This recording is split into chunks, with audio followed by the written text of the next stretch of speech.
In the United Kingdom, the plight of the Northern Rock has been one of the major signs of the effect of the so-called subprime loans collapse in the US. The Prime Minister, who was with the Chancellor of the Exchequer, explained the decision to nationalise the bank to safeguard billions of pounds of taxpayers' money given as guarantees. Let me say something about the international economic context.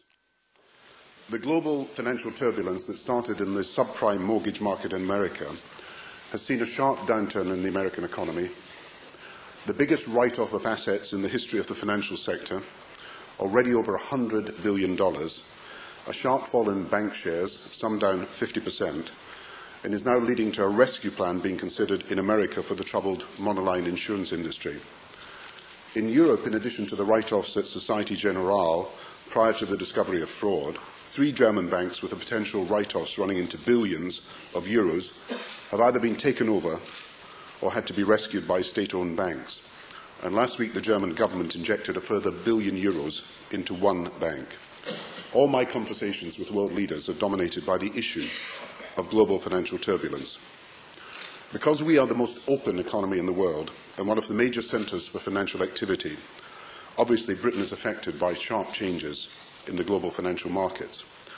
But because of the decisions we have made, Britain is in a better position to deal with global turbulence. The government had considered bids from the private sector for the bank against the background of government guarantees with taxpayers' money. Given both bids that came forward involved a subsidy from government without an appropriate level of return for taxpayers, after detailed consideration and independent advice, the Chancellor concluded that the right decision is to hold Northern Rock in temporary public ownership, to be run at arm's length from the government under professional management until adverse market conditions change.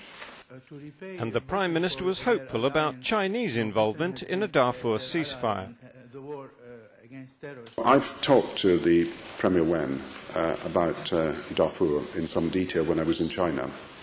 And there has been a follow-up to that, because the Chinese envoy for Darfur will be visiting the United Kingdom this week. And we hope that China will join us in playing our part in trying to bring both a ceasefire in Darfur and a return to the political negotiations that have stalled in the last few months.